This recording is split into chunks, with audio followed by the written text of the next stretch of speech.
Hi, ನಾನು ನಿಮ್ಮ Deeksha. Welcome back to my channel.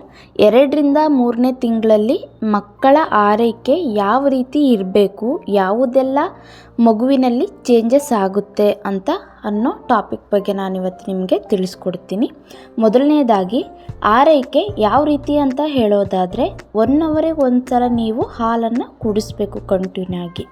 ಯಾಕಂದರೆ 1 ಅವರಿಗೆ ಒಂದು ಸಲ ಹಾಲನ್ನು ಕುಡಿಸೋದ್ರಿಂದ ಮಗುವಿನ ತೂಕನೂ ಹೆಚ್ಚಿಸುತ್ತೆ, ಹಾಗೆ ಗ್ಯಾಸ್ಟ್ರಿಕ್ ಸಮಸ್ಯೆನೂ ಬರೋದಿಲ್ಲ ಮಗುವಿಗೆ. ಆ ಮಗುವಿನ ಆರೋಗ್ಯ ತುಂಬ ಚೆನ್ನಾಗಿರುತ್ತೆ. ಹಾಲು ಕುಡಿಸಿದ ನಂತರ ನಿಮ್ಮ ಮಗುನ ನಿಮ್ಮ ಭುಜದ ಮೇಲೆ ಹಾಕೋಬೇಕು.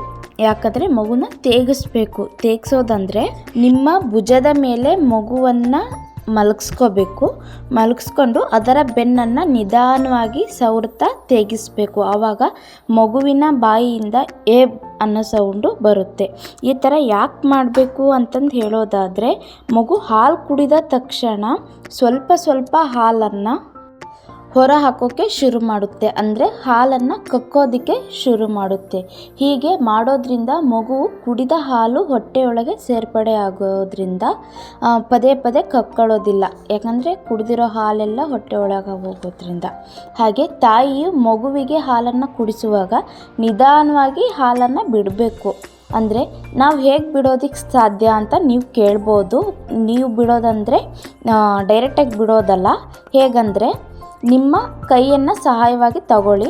ಸಹಾಯವಾಗಿ ಅಂದರೆ ಬೆರಳುಗಳನ್ನು, ತೋರು ಬೆರಳು ಹಾಗೆ ಮಧ್ಯ ಬೆರಳನ್ನು ನಿಮ್ಮ ಮೊಲೆ ತೊಟ್ಟಿನ ಮೇಲೆ, ಅಂದರೆ ಮೊಲೆ ತೊಟ್ಟನ್ನು ಮಧ್ಯ ಇಟ್ಟು ಕೆಳಗೆ ಮತ್ತು ಮೇಲೆ ನಿಮ್ಮ ಬೆರಳುಗಳನ್ನು ಇಟ್ಟು ನಿಧಾನವಾಗಿ ಹಾಲನ್ನು ಬಿಡಬೇಕು. ಎರಡು ಬೆರಳುಗಳ ಗ್ರಿಪ್ ಹಿಡ್ಕೊಂಡು ನಿಧಾನವಾಗಿ ಬಿಡೋದ್ರಿಂದ ಮಗು ನಿಧಾನವಾಗಿ ಹಾಲನ್ನು ಕುಡಿಯೋದಕ್ಕೆ ಶುರು ಮಾಡುತ್ತೆ. ಇಲ್ಲ ಅಂದರೆ ಪದೇ ನೆತ್ತಿಗೆ ಏರಿಸ್ಕೊಳ್ಳೋದಕ್ಕೆ ಶುರುವಾಗುತ್ತೆ. ಅಂದರೆ ಪದೇ ನೀವು ಹಾಲು ಸ್ಪೀಡಾಗಿ ಹೋದ ತಕ್ಷಣವೇ ನೆತ್ತಿಗೆ ಏರಿಸ್ಕೊಬಿಡುತ್ತೆ ಮಗು. ಹಾಗೆ ಈ ಟೈಮ್ನಲ್ಲಿ ಒಂದು ವ್ಯಾಕ್ಸಿನೇಷನ್ ಕೂಡ ಇರುತ್ತೆ. 1.5 ತಿಂಗಳಲ್ಲಿ ನಡೀತಿದೆ ಅಂದರೆ ವ್ಯಾಕ್ಸಿನೇಷನ್ ಹಾಕ್ತಾರೆ. ಹಾಗೆ ಮಗುವಿನ ತೊಡೆ ಭಾಗ ತುಂಬ ನೋವಿರೋದ್ರಿಂದ ಅದಕ್ಕೆ ತಣ್ಣೀರು ಬಟ್ಟೆಯನ್ನು ಕಟ್ಟಿ, ಹಾಗೆ ನೋವಿಗೆ ಜ್ವರ ಕೂಡ ಬರುತ್ತೆ. ಜ್ವರ ಬಂದರೆ ತುಂಬಾ ಒಳ್ಳೆಯದು ಅಂತಂದು ಕೂಡ ಹೇಳ್ತಾರೆ. ಯಾಕಂದರೆ ಆ ವ್ಯಾಕ್ಸಿನೇಷನ್ ಮಗುವಿನ ದೇಹವನ್ನು ಅಬ್ಸರ್ವ್ ಮಾಡ್ಕೊಂಡಿದೆ ಅಂತಂದು ಹೇಳ್ತಾರೆ. ನೀವು ಜ್ವರ ಬಂದರೆ ಟಾನಿಕ್ ಹಾಕಿ 1 ದಿನ 2 ದಿನದಲ್ಲಿ ನೋವು ಕೂಡ ಕಡಿಮೆ ಆಗುತ್ತೆ. ಹಾಗೆ 1 ದಿನ 2 ದಿನದಲ್ಲಿ ಮಗು ಕೂಡ ಚೆನ್ನಾಗಿ ಆಟ ಆಡೋದಕ್ಕೆ ಶುರು ಮಾಡುತ್ತೆ, ನೋವು ಕಡಿಮೆ ಆಗಿಬಿಟ್ಟು. ಹಾಗೆ ಅಲ್ಲೇ ಮಗುವಿನ ತೂಕ ಕೂಡ ಚೆಕ್ ಮಾಡ್ತಾರೆ. ನಿಮ್ಮ ಮಗು ತೂಕ ಜಾಸ್ತಿ ಆಗಿದೆ ಅಥವಾ ಇಲ್ಲ ನೋಡ್ಬೋದು. ಒಂದು ವೇಳೆ ಮಗುವಿನ ಗ್ರೋತ್ ಆಗಿಲ್ಲ ಅಂತಂದು ಹೇಳೋದಾದರೆ ಡಾಕ್ಟರ್ನ ಒಂದ್ಸಲ ಕೇಳಿ, ಯಾಕೆ ಬ್ರೆಸ್ಟ್ ಫೀಡು ಮಾಡಿದರೂ ಚೆನ್ನಾಗಿ ಮಗು ಗ್ರೋತ್ ಆಗ್ತಿಲ್ಲ ಅಂತ ಅಂದರೆ ಮಲ್ಟಿವಿಟಮಿನ್ಸ್ ಟಾನಿಕ್ಕು ಈ ಥರದ್ದು ಕೊಡ್ತಾರೆ. ಇಲ್ಲ ಒಂದು ವೇಳೆ ನಮಗೆ ನ್ಯಾಚುರಲ್ ಆಗಿ ಮಗುವಿನ ತೂಕ ಹೆಚ್ಚಿಸಬೇಕು ಅಂದರೆ ಒಂದು ರೆಸಿಪಿನ ನಾನು ನೆಕ್ಸ್ಟ್ ವಿಡಿಯೋದಲ್ಲಿ ಶೇರ್ ಮಾಡ್ತೀನಿ. ಇದನ್ನು 1 ತಿಂಗ್ಳಿಗೆ ಫುಲ್ ಕಂಪ್ಲೀಟ್ ಆಗಿದೆ ಅಂದರೆ ಹಾಕ್ಬೋದು, ಏನು ತೊಂದರೆ ಏನಿಲ್ಲ. ತುಂಬ ಚೆನ್ನಾಗಿದೆ ರೆಸಿಪಿ. ಮಗುವಿನ ಗ್ರೋತ್ ಕೂಡ ಚೆನ್ನಾಗಾಗುತ್ತೆ, ಹಾಗೆ ಮಗು ದಪ್ಪ ಕೂಡ ಆಗುತ್ತೆ. ಹಾಗೆ ನೆಕ್ಸ್ಟ್ ನೋಡೋದಾದರೆ ಮಗುವಿಗೆ ಆಯಿಲ್ ಮಸಾಜ್ ಮಾಡಬೇಕಾಗುತ್ತೆ. ಕಾಲುಗಳಿಗೆ, ಪಾದಕ್ಕೆ, ಕೈ, ಬೆನ್ನು, ಹೊಟ್ಟೆ ಹಾಗೆ ಪ್ರೈವೇಟ್ ಪಾರ್ಟ್ಗಳಿಗೆಲ್ಲ ಎಣ್ಣೆನ ರಾತ್ರಿನೇ ಹಾಕಿ ಪ್ರೈವೇಟ್ ಪಾರ್ಟ್ಗಳಿಗೆ ಹಾಕಬೇಕು. ಹಾಗೆ ಕೈಕಾಲುಗಳಿಗೆಲ್ಲ ಸ್ನಾನ ಮಾಡಿಸೋ ಅರ್ಧ ಗಂಟೆ ಮುಂಚೆ ಚೆನ್ನಾಗಿ ಮಸಾಜ್ ಮಾಡೋದ್ರಿಂದ ಮಗುವಿನ ಕೈಕಾಲುಗಳು ಬೇಗ ಇದು ಆಗುತ್ತೆ, ಅಂದರೆ ಮಡ್ಕೊಂಡಿರುತ್ತೆ, ಸಮ ಆಗೋದಕ್ಕೆ ಶುರು ಆಗುತ್ತೆ. ಹಾಗೆ ಮಗು ಬೇಗ ಎದ್ದು ನಿಲ್ಲೋದಕ್ಕೆ ಮುಂದೆ ತುಂಬ ಯೂಸ್ ಆಗುತ್ತೆ. ಹಾಗೆ ಯಾವ ಆಯಿಲು ಬೆಸ್ಟು ಅಂತಂದು ಹೇಳೋದಾದರೆ ನಾನು ಆಲ್ರೆಡಿ ವಿಡಿಯೋನ ಹಾಕಿದ್ದೀನಿ, ಯಾರೆಲ್ಲ ನೋಡಿಲ್ಲ ಚೆಕ್ ಮಾಡಿ. ಮಸಾಜ್ ಮಾಡಿ ಅರ್ಧ ಗಂಟೆ ಬಿಟ್ಟು ಆಮೇಲೆ ಸ್ನಾನ ಮಾಡಿಸಿ. ಯಾಕಂದರೆ ಮಗುವಿನ ದೇಹಕ್ಕೆ ಎಣ್ಣೆ ಚೆನ್ನಾಗಿ ಅಬ್ಸರ್ವ್ ಆಗುತ್ತೆ. ಯಾಕಂದರೆ ಎಣ್ಣೆಲಿರುವಂತಹ ಎಲ್ಲ ಅಂಶಗಳನ್ನು ದೇಹ ಚೆನ್ನಾಗಿ ಹೀರ್ಕೊಳ್ಳೋದ್ರಿಂದ ಒಂದು ಅರ್ಧ ಗಂಟೆ ಬಿಟ್ಟು ಸ್ನಾನ ಮಾಡಿಸೋದ್ರಿಂದ ಇಷ್ಟೆಲ್ಲ ಯೂಸ್ ಆಗುತ್ತೆ.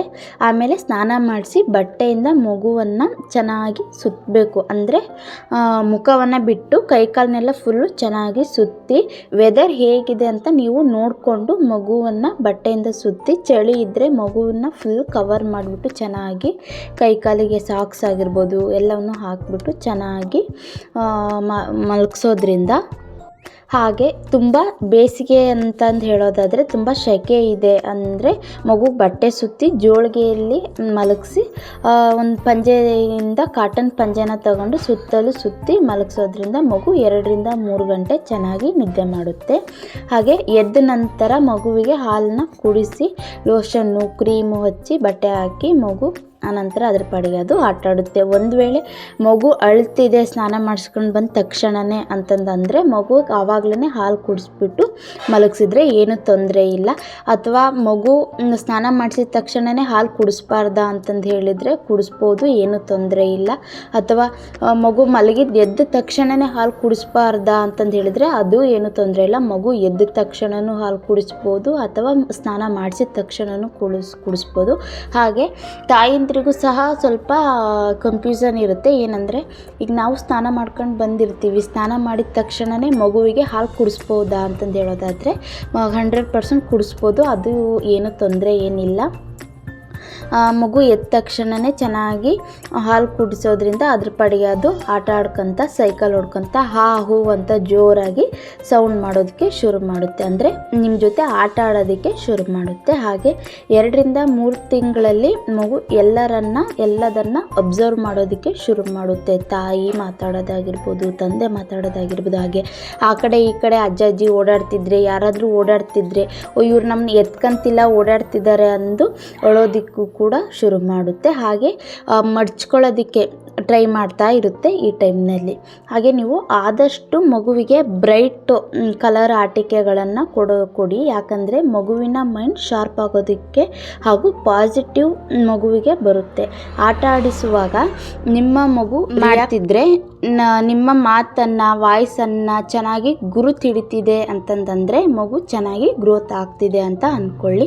ನೀವು ಮಗುವಿಗೆ ಯಾವ ಥರ ಎನ್ಕರೇಜ್ ಮಾಡ್ತೀರೋ ಅಷ್ಟು ಮಗು ಗ್ರೋತ್ ಆಗುತ್ತೆ. ಹಾಗೆ ನೀವು ಮಗುವನ್ನು ನಗ್ತಾ ಮಾತಾಡ್ಸೋದ್ರಿಂದ ಮಗುವಿಗೂ ಸಹ ಖುಷಿ ಆಗುತ್ತೆ. ಮಗುನೂ ನಿಮ್ಮ ಜೊತೆ ಮಾತಾಡೋದಕ್ಕೆ ಅಂದರೆ ನಿಮ್ಮ ರಿಯಾಕ್ಟಿಗೆ ಅದು ಕೂಡ ರಿಯಾಕ್ಟ್ ಮಾಡೋದಕ್ಕೆ ಶುರು ಮಾಡುತ್ತೆ. ನೀವೆಷ್ಟು ಅದಕ್ಕೆ ಟೈಮ್ ಕೊಡ್ತೀರೋ ಅಷ್ಟು ಮಗು ಚೆನ್ನಾಗಿ ಖುಷಿಯಾಗಿ ಗ್ರೋತ್ ಆಗುತ್ತೆ. ಐ ಹೋಪ್ ಈ ವಿಡಿಯೋ ನಿಮಗೆ ಯೂಸ್ಫುಲ್ ಆಗಿದೆ ಅಂತ ಅಂದ್ಕೊಳ್ತೀನಿ. ಇನ್ನೂ ಯಾರೆಲ್ಲ ನಮ್ಮ ಚಾನಲ್ನ ಸಬ್ಸ್ಕ್ರೈಬ್ ಮಾಡ್ಕೊಂಡಿಲ್ಲ ಪ್ಲೀಸ್ ಸಬ್ಸ್ಕ್ರೈಬ್ ಮಾಡ್ಕೊಳ್ಳಿ. ಹಾಗೆ ಪಕ್ಕದಲ್ಲಿರುವಂತಹ ಬೆಲ್ಲೈಕನ್ನ ಕ್ಲಿಕ್ ಮಾಡಿ. ಯಾಕಂದರೆ ನಾವು ಹಾಕೋ ಹೊಸ ವಿಡಿಯೋಗಳ ನೋಟಿಫಿಕೇಷನ್ ಮೊದಲು ನಿಮಗೆ ಬರುತ್ತೆ. Thank you for watching.